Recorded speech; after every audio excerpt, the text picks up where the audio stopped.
perdão para os irmãos, tem 2 domingos que estamos em falha com os irmãos, mas está em final de semestre na facul, quando eu não estou estudando, estou trabalhando, né? E a Luana também hoje não estava se sentindo bem, e só veio eu e a Sophie. Quero que os irmãos continuem orando por mim, pela minha casa, do meu lado. Amém? Vai ser rápido, abra comigo a sua Bíblia, mais uma vez no livro de Atos dos Apóstolos. A última vez que foi me dada a oportunidade de trazer a mensagem da parte de Deus, nós trouxemos aqui uma explanação em Atos dos Apóstolos também.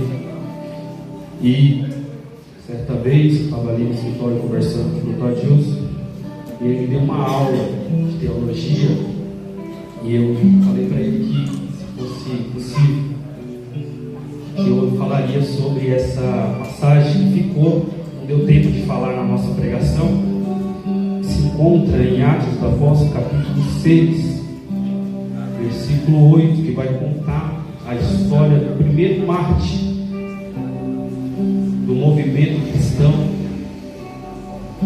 após a morte e ressurreição de Jesus Cristo. Amém? Diz assim: Estevão, cheio de fé e de poder, fazia prodígios e grandes sinais entre o povo. E levantaram-se alguns que eram da sinagoga chamada dos libertos, e dos sirineus, e dos alexandrinos, e dos que eram da Cilícia e da Ásia. Eles disputavam com Estevão. Versículo 10 vai dizer: e não podiam resistir à sabedoria e o espírito com que falavam. Vou repetir para os irmãos entenderem o versículo 10 do capítulo 6 de Atos dos Apóstolos. E não podiam resistir o que, irmãos? A sabedoria e ao espírito com que falava.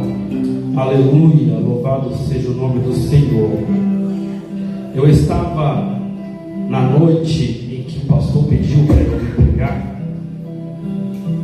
No último domingo que eu preguei, quem estava aqui, e eu fui analisar a mensagem, e eu nunca tinha parado todos nós conhecemos a Bíblia, sou crente de berço, mas eu nunca tinha lido, examinado as Escrituras nesta passagem do jeito que eu tinha feito naquela noite, e me fez chorar, irmãos. Eu chorei de soluçar, e no outro dia eu fui do escritório e falei, pastor, bichinho, mataram ele de uma forma tão brutal, que aquilo entrou no meu coração, irmãos, e eu falei assim: eu sou insignificante. Nós somos insignificantes, porque nós não aguentamos, irmãos, 1 hora de culto. Nós não aguentamos, irmãos, 10 minutos de joelho. A gente ora 10 minutos e a gente já quer uma resposta. A gente vem para a igreja só aos domingos, tem 2 domingos que eu não venho e eu já quero a minha resposta. Eu quero levar a minha bênção. Eu quero aquilo que é a minha parte, Rogério. Mas, nesta ocasião, a obra que Jesus Cristo tinha deixado para os discípulos fazerem, ela estava caminhando, mas as curas elas estavam acontecendo, a libertação estava acontecendo, os milagres estavam acontecendo, mas existia uma parte social, de assistência social da igreja que estava sendo deixada de lado. A igreja, irmãos, ela atua na área espiritual, mas ela também tem que atuar na parte social. Os irmãos que vêm para a igreja, alguns têm as necessidades. E aí Pedro vai dizer assim, não cabe a nós deixarmos de pregar a palavra, de estar ensinando, para estar servindo. Então vamos separar alguns irmãos cheios do Espírito Santo de Deus para estar fazendo essa ação social. Foi os primeiros diáconos separados da Bíblia para fazer ação social, para levar mantimento para os irmãos da igreja, para atender os irmãos em alguma ocasião dessa. E Estevão foi achado cheio do Espírito Santo de Deus, e nesta ocasião ele foi separado para esta atividade. E o que é mais lindo, irmãos, que ele não tinha um cargo, aleluia, de grande altura dentro da igreja. Ele não tinha um cargo, aleluia, que era, o maior ou o menor, mas ele estava ali para servir, aleluia. Ele estava ali para fazer aquilo que era determinado. Mas ele era tão cheio do Espírito Santo, era tão crente, que quando ele teve a oportunidade, uma única oportunidade, ele pregou, aleluia, com maestria. Alguém, aleluia, ali da sinagoga se levantou e falou: nós temos que parar o movimento. E este jovem, ele era um jovem, ele tem muita eloquência. Nós precisamos levantar alguma testemunha para que nós possamos levar ele ao Sinédrio, que era o lugar onde julgavam.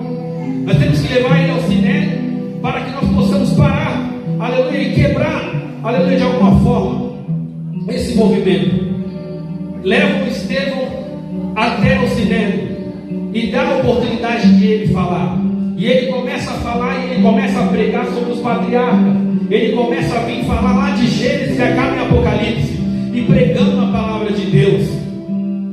Alguns que estavam ali olham para ele e olham no seu rosto, e ele pregando a palavra de Deus, aleluia, e o seu rosto brilhava como a de um anjo.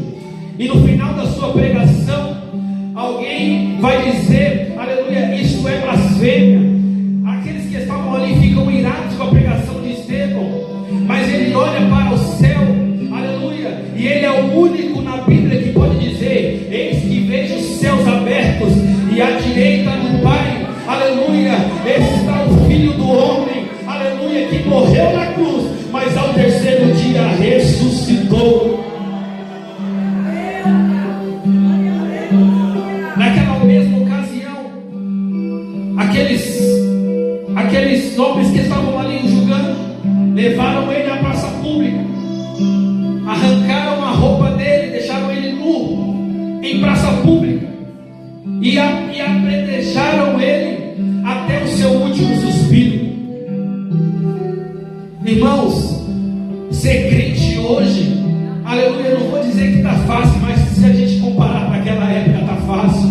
Aleluia, você que pode adorar ao nome do Senhor, você que pode, aleluia, pregar, subir aqui neste altar e falar que Jesus é bom, aleluia, e falar que a vida de Jesus está próxima, aleluia, não perca o seu tempo, adore, levanta a tua mão para o céu e exalte aquele que é digno de toda a honra, de toda a glória. Apedrejaram ele, aleluia, e tiraram as roupas dele e jogaram no pé de alguém chamado Saulo.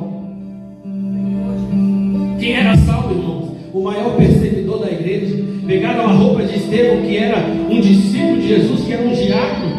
O bichinho morreu diácono. Pegaram a roupa dele e jogaram no pé de Saulo. E no seu último suspiro, ele poderia falar assim: Senhor, desce aqui uma chuva de pedra e mata esse povo. Mas não, ele falou assim: Senhor, não nos impute este pecado, porque eles não sabem o que fazem. Mesmo sendo apedrejado nu pelo Evangelho, ele ainda perdoou aqueles que estavam matando. As roupas dele foram jogadas no pé de Saulo. E depois de uns dias a caminho de Damasco, Saulo olha para o céu e vira um rebordiço. Aleluia! E os irmãos sabem o restante da história. Aleluia! Não perca a oportunidade que foi te dada nesta noite de estar aqui com liberdade, de poder pregar, de poder adorar, de pregar o Evangelho de Cristo a toda criatura. Então você pode dizer um amém?